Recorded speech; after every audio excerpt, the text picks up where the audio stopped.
Selamat siang dan salam sejahtera untuk kita semua. Kalau dikatakan Nikita naik banding, udah bener atau salah, saya nggak bisa jawab. Saya kan harus real gitu ya. Kenapa? Itu hak prerogatif dan hak asasi daripada seorang Nikita. Karena bagaimanapun seseorang yang menerima sanksi hukum itu kan pasti berat, ya. Berapapun pasti berat.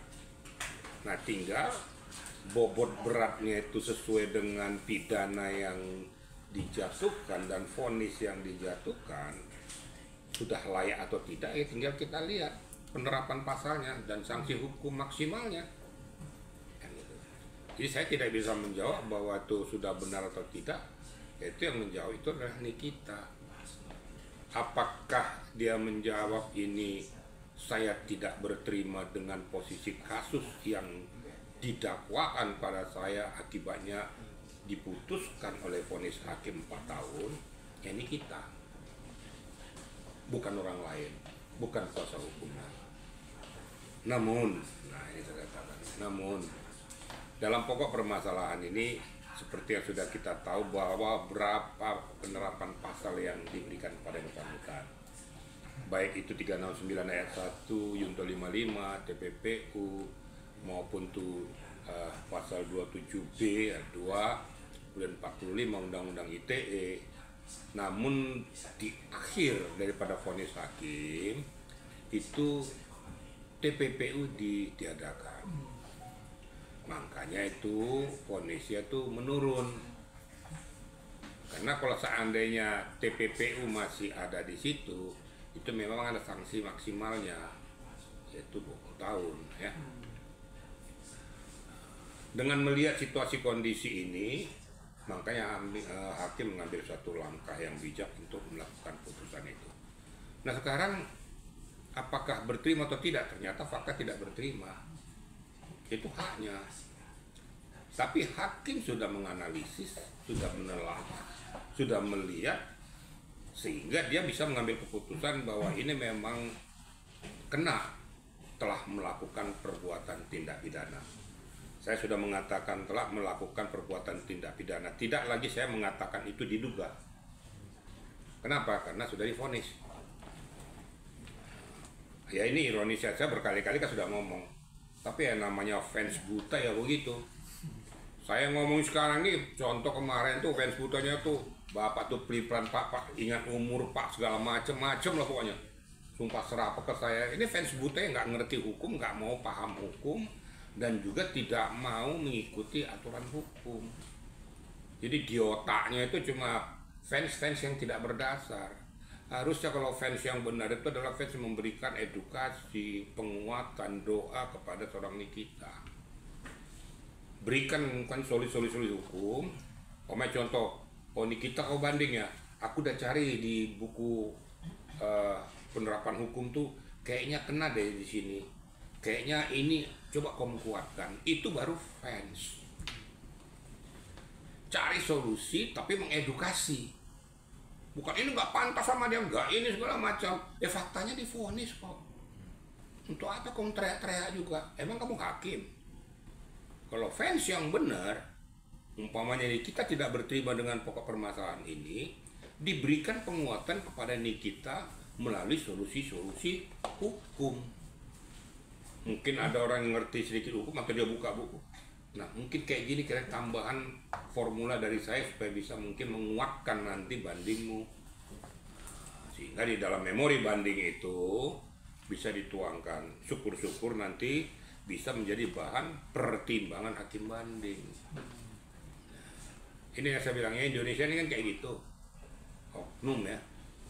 Boleh kita itu ngefans sama orang, tapi ngefans yang betul-betul memberikan dia menjadi tenar-tenar yang benar-benar gitu loh. Jangan buta gitu loh. Ngomong tadi masalah vonis 4 tahun apakah sudah benar atau tidak, tergantung kepada kita ya. Kalau saya dikatakan benar ya sudah benar, orang di vonis kok 4 tahun. Tapi menurut hemat daripada Nikita dan kuasa hukumnya, ini sangat tidak manusiawi kan begitu, sehingga kami melakukan upaya banding. Tapi ingat, di dalam arena persidangan bukan hanya Nikita yang ada. ada JPU, ada saksi yang lain, ada juga pelapor,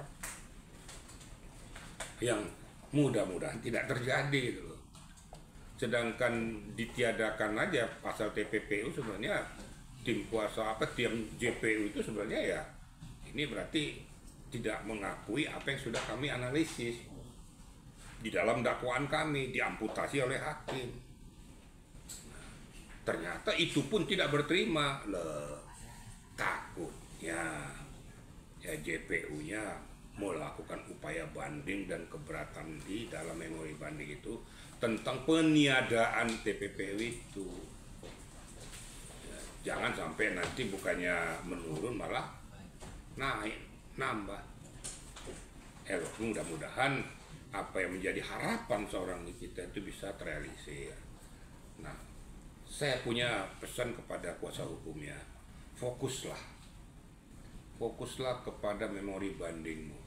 Berikan penguatan-penguatan hukum yang kamu ketahui, kemudian strategi hukum yang kamu miliki, pengetahuan skill tentang hukum yang kamu ketahui. Berikan penguatan kepada Nikita sehingga formula-formula hukum di dalam memori banding ini bisa menguatkan harapan kalian, bisa menganulir, mengamputasi atau setidak-tidaknya meringankan vonis yang sudah dijatuhkan hakim tingkat pertama. Gitu kira-kira. Saya katakan kalau kamu mengatakan yakin bebas, dari kemarin-kemarin juga kau bilang yakin bebas, tanya nggak bebas. Jadi kita harus ngomong tuh sesuai dengan data fakta gitu loh. Sebelum vonis itu kan kuasa hukumnya udah bilang saya yakin bebas tidak terbukti. Makanya pelajari itu hukum yang benar. Jangan berikan angin-angin surga kepada kita punya klien. Itu angin surga namanya, yakin tenang aja kamu bebas, emang kami yang mutus. Tapi kalau dikatakan kalau saya pengacara juga, saya katakan saya akan berusaha semaksimal mungkin untuk bisa menganulir, mengamputasi dakwaan yang diberikan oleh JPU kepada klien saya. Dengan pertolongan Tuhan, siapa tahu meringankan, merendahkan hati pemutus untuk bisa ya lebih kooperatif kepada klien saya. Itu harapan saya. Mudah-mudahan klien saya bisa bebas. Begitu, jangan kasih keyakinan yang yakin tuh hakim aja nggak berani yakin karena dia sudah baca juga semua. Nah ini saya katakan tadi, jangan terucap bilang saya yakin dari Hongkong apa. Udah vonis aja masih saya yakin katanya. Padahal divonis juga tuh. Usahakan secara masilang kumpulkan bukti-bukti, data-data yang lain yang bisa melemahkan isi daripada vonis itu. Minimal dakwaan yang sudah dijatuhkan itu bisa tereliminir gitu loh. Itu baru benar, memberikan edukasi hukum yang benar. Saya nggak pernah mau ya memberikan angin surga kepada orang lain. Tapi saya akan memberikan penguatan kepada orang lain supaya bisa dia terlepas dari peristiwa itu. Karena kalau selalu kita memberikan janji-janji palsu tapi tidak berasa, kasihan, nanti tidak sesuai dengan harapan gitu loh. Ini masalah hukum nggak bisa dimain-mainkan karena hukum itu berdasarkan data, bukti dan fakta. Nah, itu kalau kita sebagai kuasa hukum yang piawai itu kayak gitu. Jangan selalu gampang tenang aja. Nanti saya akan mainkan dari mana? Emangnya kamu sendiri yang bersidang gitu loh. Ini kira-kira yang perlu sampaikan pada rekan-rekan. Ya kita sama berdoa bisa dapat berterima kepada segala aspek, segala pihak, dan harapan kita juga bisa terpenuhi. Tentunya dalam hal ini ya kuasa hakim lah yang akan memutuskan. Kalau hakim sudah mengatakan demi keadilan berdasarkan ketuhanan yang Maha Esa, siapapun tidak bisa mengamputasi lagi. Nah kalau memang betul seperti itu, ya kita terima aja putusan itu. Kalau memang mau banding, ya banding, silakan, itu hakmu. Mau kasasi, hakmu juga, silakan saja.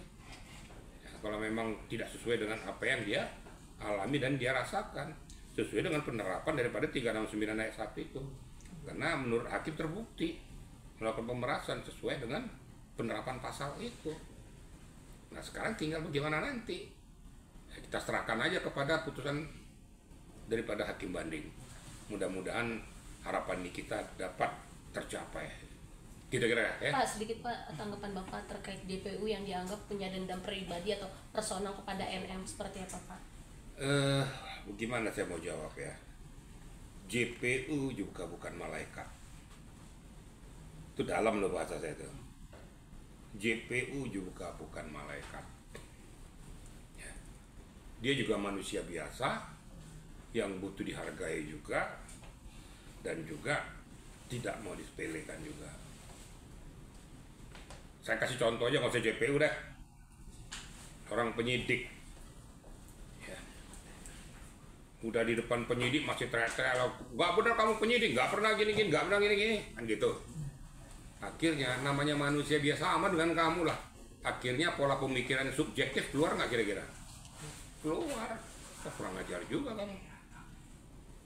Harusnya kalau kamu di dalam arena kepada si pemutus, pada saat si pemutusnya si penyidik akan menerapkan pasal-pasal itu, ya kamu ya kooperatif. Akhirnya dikeluarkannya seluruh pasal yang berkaitan dengan apa yang kau alami, yang tadinya tidak tersentuh. Pakai contoh ya, masalah ujaran kebencian tidak tersentuh lagi, dimasukin lagi undang-undang KAMDAK lagi, dimasukin lagi 310 311. Rasain lo kan gitu kan. Salah dia nggak salah, memang masih dalam koridornya kok. Nah, makanya kita hati-hati. Berkali-kali saya bilang, arena persidangan saling menghormati, dan jangan, kalaupun dakwaan daripada JP seperti itu, jangan diserang dengan bahasa pribadi atau seolah-olah melecehkan aparat penegak hukum yang ada di sana. Tapi seranglah dia dengan formula hukum, counter dia dengan formula hukum itu, counter dengan penerapan-penerapan pasal yang bisa mengamputasi, bisa mengeliminir dakwaan yang diberikan kepada yang bersangkutan. Itu betul-betul kuasa hukum akan bertindak memfasilitasi, mengingatkan klien apabila sudah menyimpang dari alur, sehingga nanti tidak terbebankan kepada seorang terdakwa yang ada di sidang pengadilan. Kira-kira gitu ya.